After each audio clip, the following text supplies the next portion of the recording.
Welcome everyone to the Betty Eats podcast. I'm so happy that you're here Joining with us today is Kate McDermott. I know many of you know who Kate is.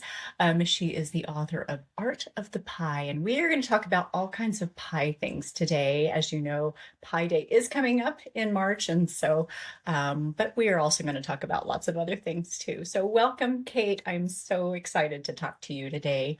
Thank you so much, Betty. It's Yeah. wonderful to be here. Thank you for the kind invitation. I always love to talk about pie. Yes.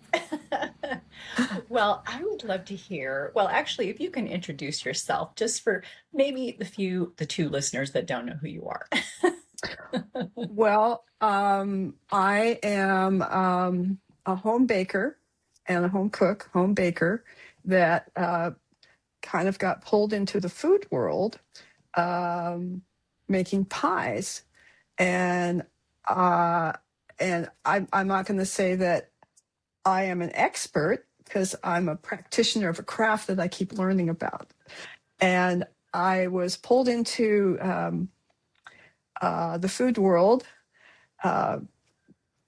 because people tasted, pies that I made. I was living over in the Seattle area, and at the time, and my husband at that time, was also he was in the food world, and he said, "Well, I've invited a couple of folks over to for you to teach them how to make pies." And I said, "Okay, fine." And I had taught in another field before, so I thought, it can't be any different. Teaching is teaching. If you know how to teach one thing, you can teach something else. So I said, "Sure." And it was 2 food writers and a chef. And that was the beginning of this unexpected third, fourth act in my life of now I had gone from being, having one career and then to another. And now here I am. I'm now going to be a pie teacher. And then I was asked to write books. It's like, okay, what's next? Okay. So Wow. None of it was expected. And I'm not culinary trained. I've always been a baker. I've always baked from the time I was a little girl. Oh, okay. So did you grow up baking? Yeah, with your mom and your grandma and I grew up with my grandmother was the pie maker in our family. We called her Jeej. She did not want to be known as grandma. So she was the pie baker in our family. And then there was a lady next door, Sadie, who was also a baker. And, both of these women had a tremendous influence. And there was actually one other person who lived in the neighborhood who came along later. And all of these women were great influences and encouraged me to, just experiment and do. There was no, "Oh, that's wrong." It was like, "Oh, well, let's see what you do next time," which is a lovely way to experience baking or anything that you're doing. I really love that. And I love that they just encouraged you and let you experiment, as you said, because yeah, so many times when you are learning how to cook, people can have very definite opinions about what's right and what's wrong, but you have that freedom. Yeah. Oh my goodness. And now you also teach other people. So you're kind of almost continuing that with the things that you do. I came from a line of teachers. The women in my family all teach. So it probably would be surprising if I didn't teach. I started teaching in the other field that I was in was professional music. And so I was in that field until the probably 2006, 2010, somewhere around in there. It's, food became so important in my career path of whichever one it was, but it was. I started as a professional accompanist, and then was doing accompanying and teaching, and found that I really loved teaching. So then it shifted to teaching and performing, and that was the beginning of teaching for me. Then later, it became like, well, that's what I do, is teach and write. Wow. I love how, past careers or past jobs really just kind of all fed into what you do now. That's amazing. You never Yeah. know what your path is going to be, but you are on your Mm, path all the time. And I think mm, I wrote one piece on Substack years ago about mm. how if someone looked at the trajectory of my life or somebody else's life, sometimes it looks like this, like, oh, where are you going now? Well, to me, the path has just been like this. It's been that I just take the next step. I got a call the other day about from someone, a totally different thing, something I have never done before. And I had this momentary, like, I don't know if I could do that. And I thought, oh, it's a different door to walk. It's a new door to walk through. Okay. Wow. So we'll see. I love that. That is so great. It's interesting.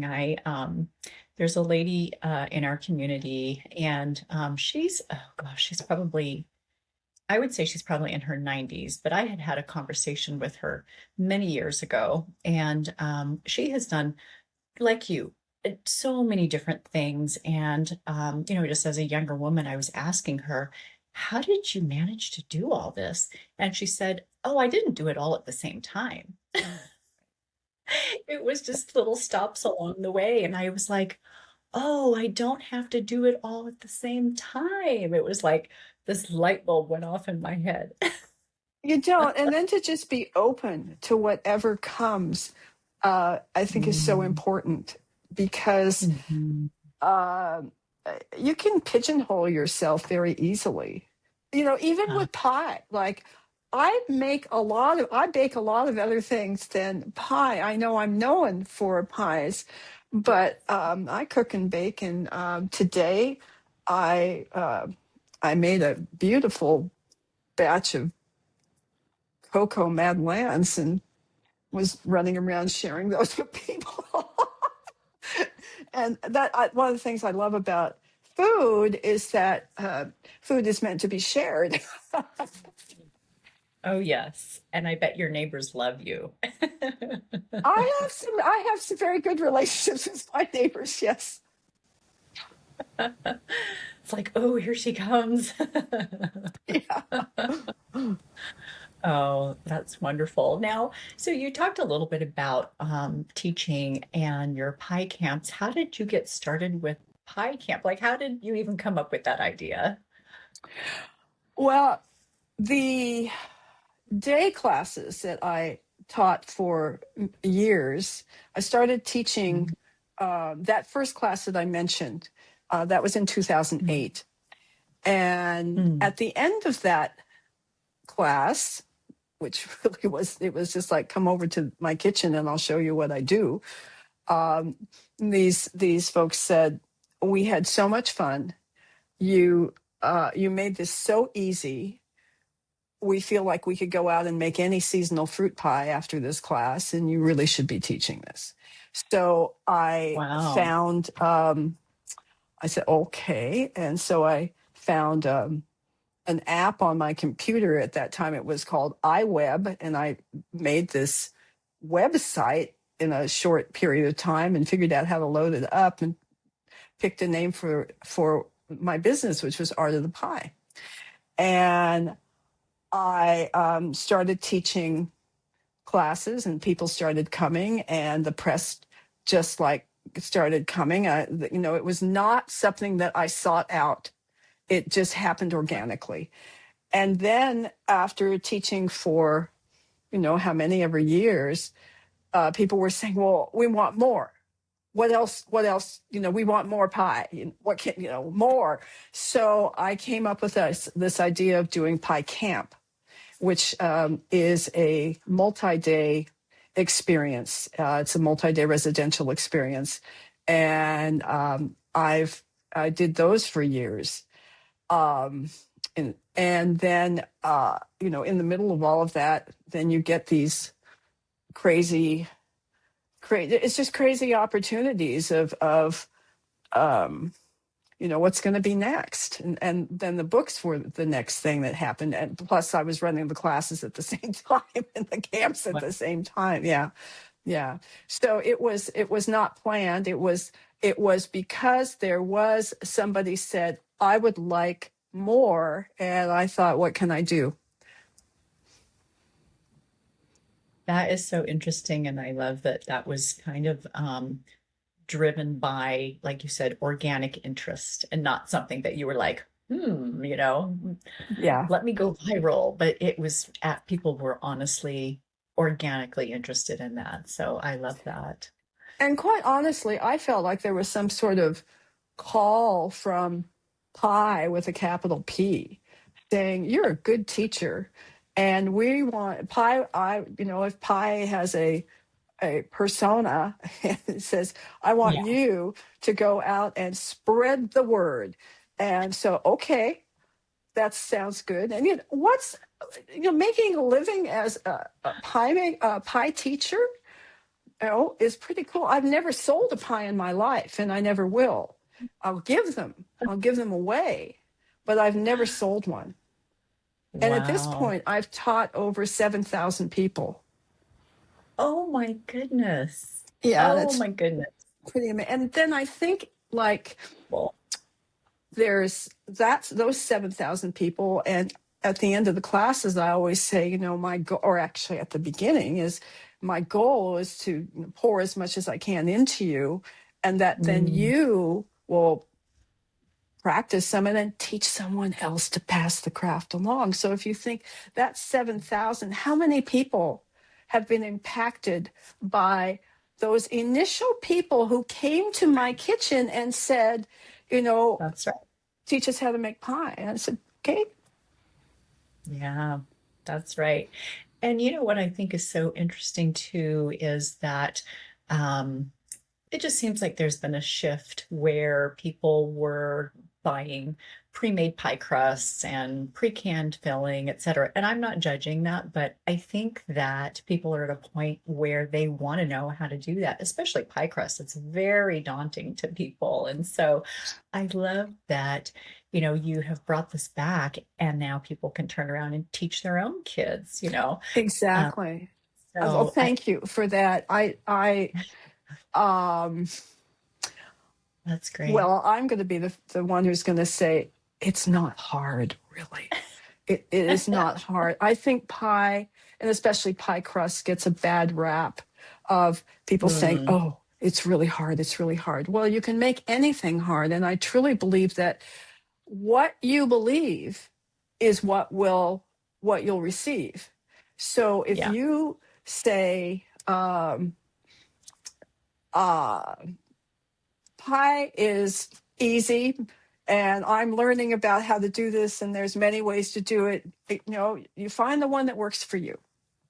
Yeah. And I Yeah. also will say, Betty, nobody is going to shut the door in your face if you bring a pie to a gathering that's made with a store bought crust and filling. They're not going to say, I'm sorry, you can't come in, or that's whatever. They're going to say, oh, well, you brought pie.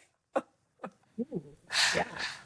Yes. Very true. Very true. But I love that that is something that people then now know how to do and that they can pass along. And Exactly. Yeah, that I is do such too. a lovely It's like a tradition. meditation. At this point, Mhm. Mhm. you I probably have made pies in my sleep.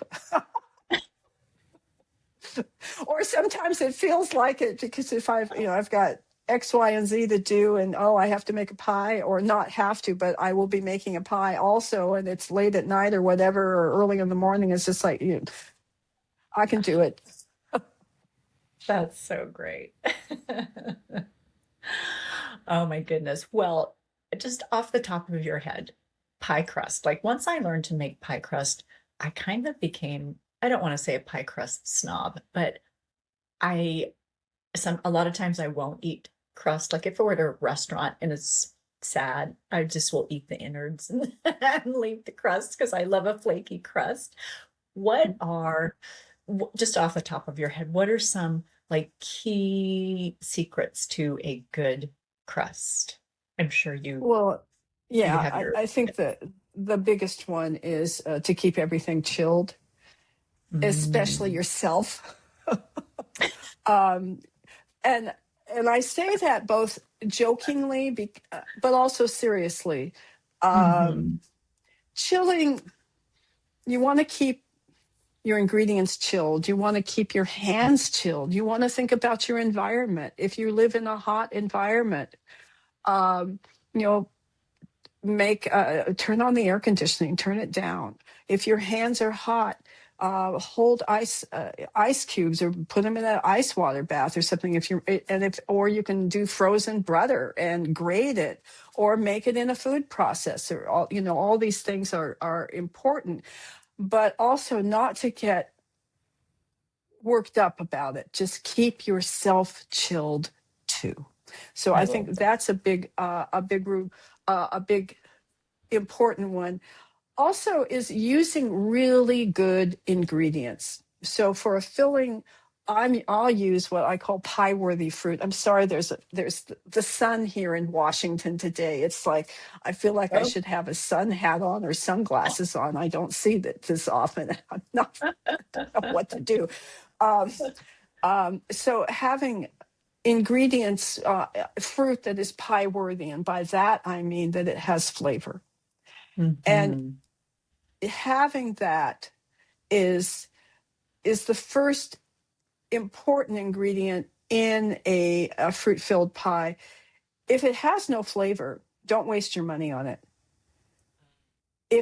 Because all the sweetener and seasoning in the world is not going to give your fruit flavor. You will only be tasting sweetener and seasoning. Sweetener and seasoning should exalt the flavor of your fruit if you have pie worthy fruit. And it always would be nice if we could go into our stores and say, could I taste this?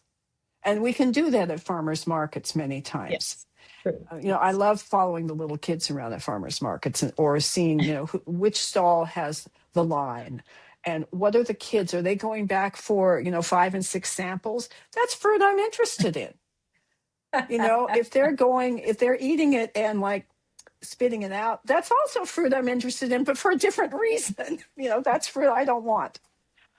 So I think the two things are, keeping everything chilled, as I mentioned, and then really using quality ingredients. That makes a lot of sense to me. And because like you said, you can't add that taste, only the sweetener and the seasoning. Hmm. So that makes a lot of sense. Well, as we kind of go along in history, there has been this rise of AI recipes, just, computer generated recipes that are untested. I know that you have seen that too. Um, Hmm. how do you vet a recipe, or how would you tell folks to look for things that are kind of hallmarks of like, yeah, don't make that pie recipe, or don't make that recipe because, look for this, this, and this. What do you look out for? Well, I'll tell you this. Let me see if I turn this way. Oh, that's a little better, Yeah, maybe. lovely. Um, okay, a new view. Um, I try not to look at that stuff, quite honestly. I would say about 6 years ago, another author that I know asked me, she was pitching an article to one of the major papers on AI recipes, and sent me a number of recipes that were AI generated for pies and for crusts, for doughs. and asked me to, give her some feedback on them. And I looked at them, and I remember that my reply to her was, well, it'll be a pie, but it probably would be one that I would only make once. It wouldn't, there would be nothing memorable about it. It had, very generic seasoning. There was nothing that stood out and said, "Oh, this is going to be." I mean, it was just kind of, yeah, it's a pie. So, I wish that I could give you an answer to what would be the things that you want to look for, and that would give you an idea of, like, is this really a recipe that I would want to try. And I guess the other thought that comes to mind, Betty, is um, go to a source that is not AI. Look, if you're going to look at recipes online or on Substack, where many of us publish things, look for names that that do. And so online, look for names look for comments, look for likes on a recipe. Um, if you don't have that, or go to the library, pull out tried and true books that have those. That's another thing to do. Um, I won't do AI. I just won't. Just can't bring myself to even, like, type in AI. I hear you on that one. It is equal parts dismay and frightening. It's like, really, is this where we are? But I love your idea of going Yeah. to the library. I Oh love yeah. the library, and I am there very frequently. And so I love Me checking too. out cookbooks, and especially old cookbooks. Sometimes Yeah. these are out of print, you can't buy them anymore. And so those are so interesting. And I love seeing, especially like blue ribbon, state fair winners and things like that. Oh, Those are really, absolutely. yeah. Another source for that is, go to estate sales and yard sales. Oh, Sometimes you find yes. all those little those older booklets, or recipe boxes, that Uh, people are, somebody has passed away, and, like, oh, they've left binders or folders, or whatever. And sometimes I'm going through this stuff going up, that's a great idea. I never thought about yeah. looking for old recipe boxes. That's so smart Hmm. because that's where your most treasured, your grandma's most treasured recipes usually Yeah. are.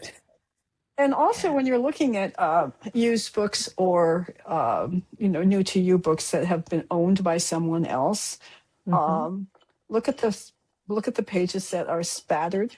Look at the pages that it opens up to. I mean, it may not be pie, but there may be a reason Yeah. why that page that book falls open to that page, because maybe it was made so many times because it was so good. And annotate, and books that have annotation in them, I love those. You find Yeah. out a lot about people. Yes, I agree. Very true. I had picked up an old, speaking of yard sales, I had picked up an old copy of the Silver Palette. Do you remember that one Uh-huh. from I do. Luke Yeah. years Sheila ago? Lukens. Yeah. Yes, She was and a it was, friend. oh, was she?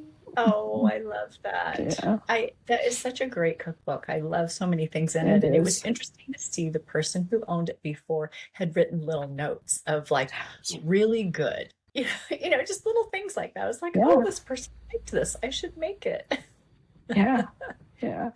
I think the Yeah. relationship that one has with cookbooks is almost like having that person in the kitchen, the cookbook author in the kitchen with you, and they're sharing what they know has worked, what they love to eat, what they want to give out. And I I have conversations with lots of people in my kitchen. They're, they're not there, but they seem to pop out of the books when I open them up. That's fun. I wish Julia Child were in my kitchen or other Yeah, authors. she was a wonderful, wonderful woman, and just a Did you voracious also appetite for it. did And, you also know her? mhm. Oh my goodness. Okay, this is a whole other conversation that we can have about all the all the food people that you knew. That's Well, I one. was very, my path has just taken me into the homes and kitchens and tables of some really amazing icons. And I Wow. feel so, so lucky that I Mm, have had time with some amazing people, many of them who are no longer alive, mm. um, and many that still are. Yeah. Kate, that sounds like another book to me. That sounds Oh like a book. gosh. Oh, you know, I write a few stories about some of that stuff. I know in Art of the Pie, there's a story about Julia Child Oh, in there. So, you know, you can take a look at that one. I will. Yeah, Oh, how fun. Now, yeah. what of all the things that you have done, you've done so many different things in your life, from teaching music to writing a cookbook and doing these pie camps and just teaching 7,000 people how to make pie. What what would you say is the thing that you're like the thing that you're most proud of? It might not even be any of those things, but is there something that you think, you know what? That's my most proudest moment. Can it be anything? It can be anything. The thing I'm proudest about is that my son is a kind man. That I am so Oh, proud of having a son who he's kind of one of these Renaissance guys and he can do anything, and you know, he's taught for me at times. He's a tremendous baker and a tremendous cook. He's also a musician. mm. He's a stained glass artist. Oh, He's a contractor. You oh, know, I could go on and on. And but the thing about him that I'm wow. proudest of is that he's kind, and I think that is probably Oh, one of the most important things for parents and people to teach is or and to model is kindness and generosity. oh, And I think that was oh, what you know, I grew up with that, um, and I now he has a son of his own, and I have said to his son, who's and he's only 6 months old, but he comes to you know, Nani's house, and I'll say to him, oh, "Yeah, I always say to him, the most important thing is to be kind." I'm just oh. putting it in there now. Yeah, that's Yeah, right. I love that. That is so special. That kind of got me a little yeah, teary, Kate, because yeah. I think that that really is like a crowning glory in a way, you Thank know. you. That's wonderful. Yeah, If it's in the wonderful. if it's the food world of what I'm proudest Mm, of, um, it is receiving a James Beard nomination for Art mm. of the Pie, which is the first of the three books that I've written, and that all of the books that I wrote came after the age of 60. So, you know, when people I say, did. well, you're over the hill at, you know, whatever age, no, you're just going into what's next, you know, and all Wow. this, all that you learn, now you get to give it Mm, out. So I was stunned and so amazed and, you know, proud that, mm. that I received um, a James Beard nomination for Art of the Pie. And, you know, that's everything in the food world. You know, that's the Oscars. That's everything. Oh yeah, that is. Oh my goodness. Now I did not know that little tidbit. So that's so amazing. That is so amazing. Oh, you have every right to be proud of that. Thank you. Thank you. Amazing. Oh, And I I took love my son to that. the James Beards with me when I had always said, oh, and this was, Wow. kind of like joking around. I said, oh, if I ever get a James Beard nomination, you're coming to New York with me for well, you're only as good as your word, right? So I get a nomination, and I said, okay, you want to come to New York? So he flew to New York with me. I think we were there for, we arrived like at 11 o'clock at night, stayed with a friend, had breakfast in the morning, and then went to my publishers, and they all met my son. Then we went to the awards ceremony. We went to the after parties too. It was like a Food 50, or it was a Cherry Bomb or Food 52. Somebody was doing some after parties, and then got up in the morning and flew home. Oh my goodness.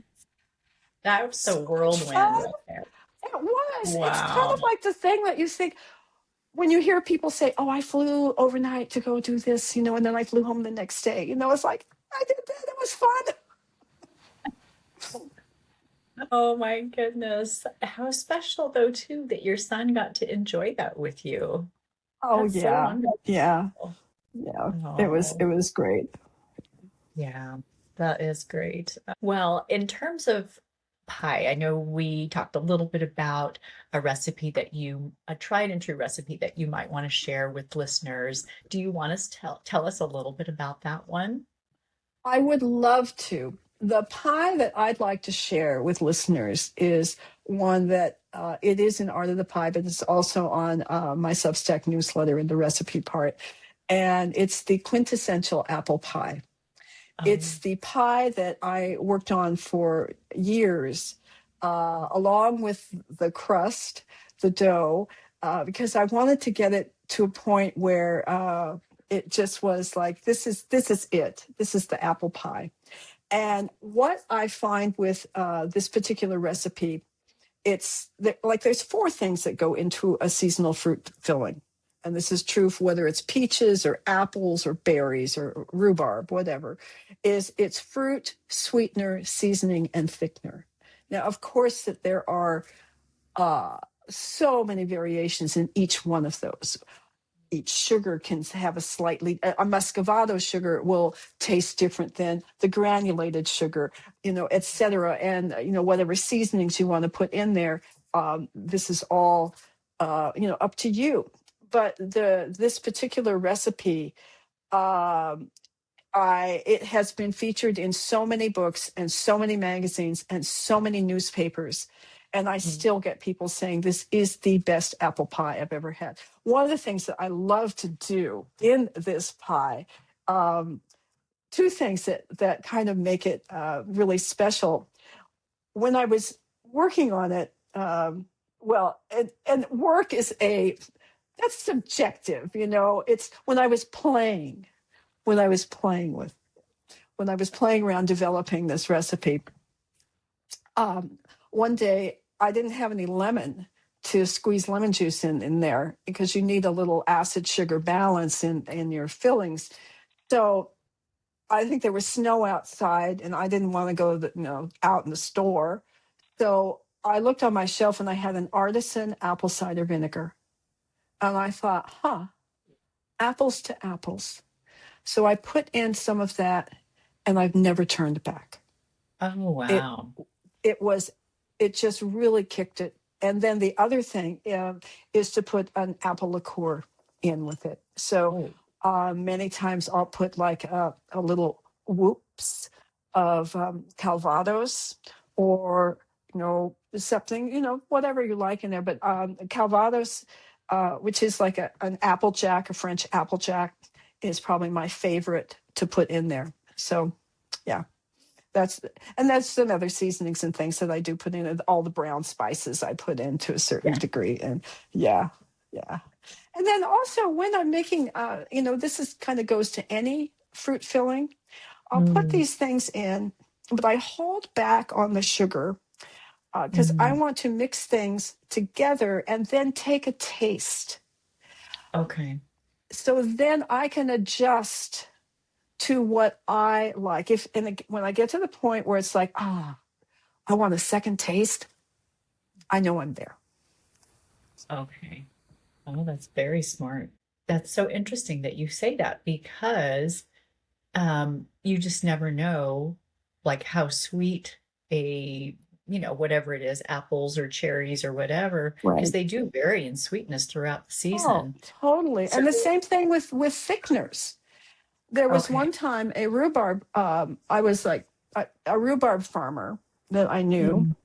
Mhm. Mhm. I was going to be teaching like 3 classes over a weekend, and I was buying like 35 or 40 pounds of rhubarb from him. Oh, wow. And he said, Kate, we've had a really wet winter, early Mm. spring here, and this is the first pick. He said, so be sure and put a little extra thickener in your pie Oh. because, and it like suddenly like, oh, wow.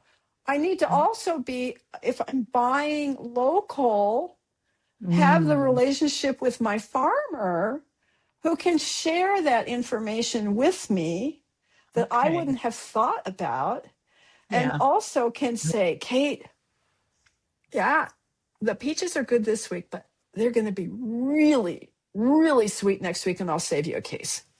Oh, wow. That's That's the kind of relationship you want to develop with your fruit suppliers. yeah. Oh my goodness. Now I would not have And thought that thickener. yeah. Yeah. And then one other thing on going back to the apple pie is I Mm. use a variety of apples in that pie, not just Oh. one variety. So I will put some for sweet, some for Oh. tart, some that Mm. hold their shape, and some that don't, so that you have both a flavor and a textural melange together. Oh, that is so smart. Like, I So I'll put never thought 6 to 8 that. different apples in there. Oh, how interesting. Oh my Yeah. goodness. That is so interesting because that is true. Some apples do hold their shape when baked and others do not. Hmm. Oh, well, I will be sure to link that in the show notes. That way people can access that and bake Yeah. that up. Thank Yeah. you. Yeah. Thank you. Well, Welcome. as we close out, what is the best place for people? Like if they want to connect with you, if they want to sign up for a pie camp, where's the best place to reach you? All of the information is at my Substack, which is katemcdermott.substack.com. And I have to share that this year is the last year that I will be teaching in person classes. Oh my goodness, really? Okay. So I will be continuing to teach virtual classes. Oh, okay. But the last pie camps and both the Art of the Pie Day Camp and the Art of the Pie multi-day pie camps, this is it. After Okay. 18 years and 7,000 people. So Wow. I will always be teaching, Yeah. and um, I have a lot of classes, and I have a whole catalog of classes that I'm now putting up for people if they want to come back and take individual classes or sets of classes that are virtual. But Oh, as far as the in-person ones, this is the but I do year. have some other ideas of things. If you want to come and visit me at Pie Cottage, I'll be offering tea. Come for tea Oh, and a piece of oh. pie or a scone. So you can contact me. That's You can, on that, exciting. you can contact me at piecottage@gmail.com. Okay. I will put all of those links. That way, if people do want to sign up for your pie camp or if they want to take one of your virtual classes, they'll know where to reach you and or drop in for Wonderful. tea. Yes, exactly. Exactly. Oh, that's wonderful. It has been such a pleasure chatting with you, Kate. Thank you so much for taking time on your afternoon, your sunny afternoon to chat. And I just so Oh, thank appreciate you, it. Betty. I have a very patient dog, which, I'll just share right over here right now. Mr. B, you coming for a Hello, little Mr. treat? B. Oh, Yes. So look at Mr. B him. and I, yeah, he is such a good boy. So He's we're going so to be going for a walk in this in the sun rather than a walk in the rain. I love that. And And I I hope love, that you'll come and visit sometime. I would love to. I would love to come visit, learn how to make pie from you. That would be really exciting. Or just have tea with you. That would be exciting too.